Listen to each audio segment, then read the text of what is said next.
Assalamualaikum, anda sedang menonton Sekilas Fakta 10 Jun 2021 bersama dengan saya Nusya Mama Amin.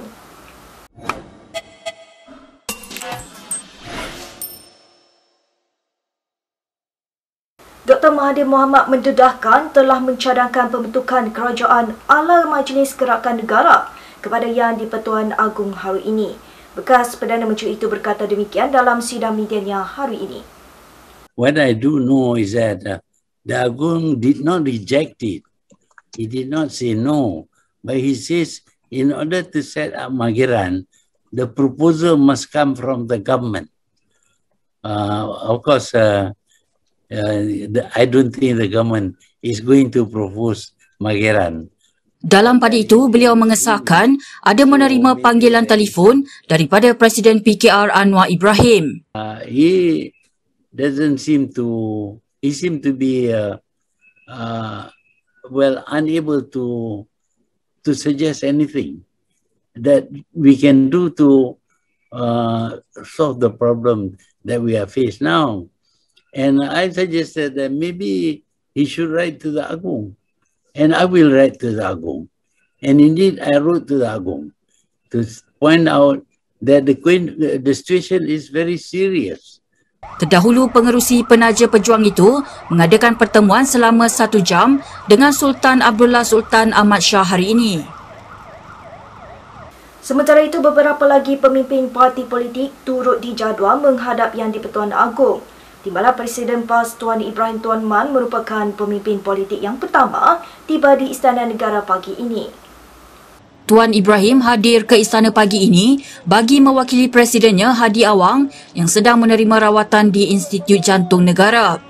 Presiden MCA Wee Ka Siong tiba di istana pada jam 11.45 pagi dan keluar sejam selepas itu, manakala Presiden Warisan Shafie Apdal tiba pada 3.15 petang dan juga keluar sejam kemudian. Sementara itu, dalam satu kenyataan, Tuan Ibrahim berkata, dalam pertemuan itu, baginda serius menitahkan hal berkaitan COVID-19. Katanya PAS yang merupakan sebahagian daripada kerajaan akan mengarahkan seluruh jenteranya bagi mendukung program vaksinasi kebangsaan. Sekiranya anda menyukai laporan Kini TV, anda boleh menyumbang pada pautan yang disertakan di bawah supaya kami boleh menghasilkan kandungan yang lebih berkualiti. Baik, kita ke berita yang seterusnya. Ahli MT UMNO Muhammad Puan Azhar Karshi mempersoalkan tindakan yang dibuat oleh Setiausaha Sulit Kanan kepada Perdana Menteri Muhyiddin Yassin. Ini susulan pegawai tersebut Marzuki Muhammad mengkritik pihak yang menggesa penubuhan Mageran. Dalam sebuah rakaman video, Marzuki membantah penubuhan Mageran sama seperti majlis yang memimpin negara pada 1969 hingga 1971 susulan tragedi 13 Mei. Menurut Marzuki, negara tidak perlu ditadbir Mageran memandangkan masih mempunyai kabinet yang berfungsi. Kenyataan itu dibuat semalam ketika sejumlah pemimpin pembangkang menghadap Yang di-Pertuan Agong di Istana Negara. Puan mempersoalkan motif Marzuki memuat naik video tersebut kerana katanya rakyat ketika ini tidak mahu pentadbiran Mageran, sebaliknya mahu proklamasi darurat ditamatkan. Polis mengesahkan akan menyiasat program reality All Together Now Malaysia atas dakwaan melanggar SOP Perintah Kawalan Pergerakan. Perkara itu disahkan oleh Ketua Polis Daerah Putrajaya Fazil Ali kepada Malaysia Kini. Program reality yang disiarkan di Astro itu mengundang perhatian ramai selepas 50 juri yang terdiri daripada selebriti dirakamkan dalam satu lokasi tanpa memakai pelitup muka. Terdahulu, laporan media memetik Fazil sebagai berkata, program tersebut mendapat kebenaran daripada Majlis Keselamatan Negara. Antara juri selebriti yang ditampilkan dalam program tersebut adalah Dafi, iaitu anak kepada Menteri Pertahanan Ismail Sabri Yaakob yang juga anggota MKN. Sebelum ini, Astro mengumumkan akan menggantung sementara program itu bagi menunggu siasatan selesai.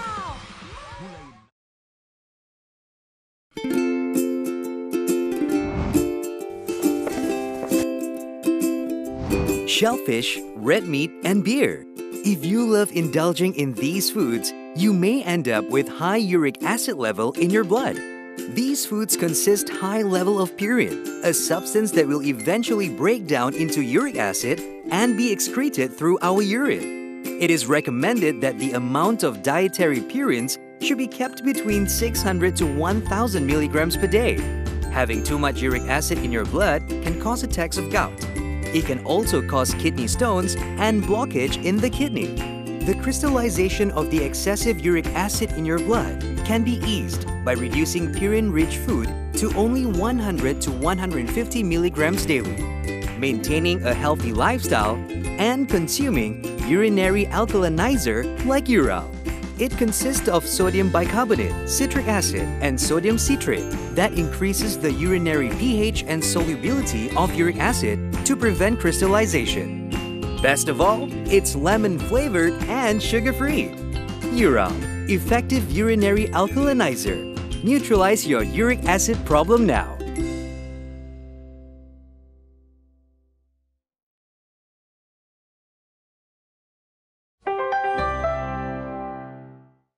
Kita ke perkembangan seterusnya. Pencapaian CJ Peperiksaan Malaysia tahun ini dengan grade purata 4.8 adalah yang terbaik dalam tempoh 5 tahun. Perkara itu diumumkan oleh Menteri Kanan Pendidikan Razim Mak Juhidin dalam sidang media khasnya hari ini. Analisa ini adalah berdasarkan calon yang mendaftar kali pertama sekurang-kurangnya 6 mata pelajaran dan menduduki sekurang-kurangnya 1 mata pelajaran.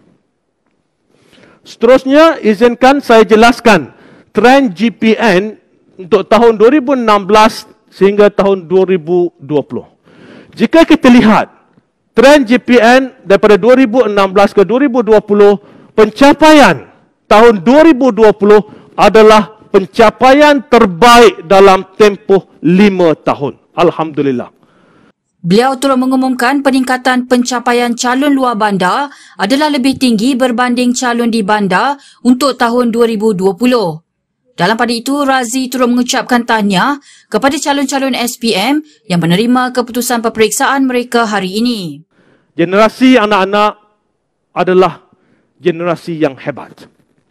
Belum pernah ada mana-mana kohort SPM yang melalui dugaan, cabaran dan juga rintangan seperti mana anak-anak calon SPM 2020.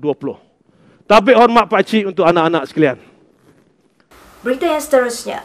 Polis sedang mengesan pemilik 2 akaun Instagram yang disyaki melakukan komunikasi lucah dan amang seksual melibatkan kanak-kanak di bawah umur. Ketua Polis Daerah Kajang Muhammad Zaid Hassan berkata, pihaknya menerima laporan polis daripada seorang pensyarah Universiti Awam yang melihat pautan Instagram itu secara langsung. Pensyarah Universiti Sains Islam Malaysia, Dr. Rafidah Hani Mukhtar, membuat laporan polis terhadap usahawan kosmetik Safi Ilyas bagi menggesa pihak berwajib segera mengambil tindakan. Terdahulu, Safi dan rakannya dilihat berbual isu bahan terlarang dan berunsur lucah dengan 2 remaja yang berumur 14 dan 15 tahun. Malaysia kini sedang cuba mendapatkan reaksi Safi berkaitan laporan polis tersebut. Baik, berikut beberapa lagi ringkasan berita untuk hari ini.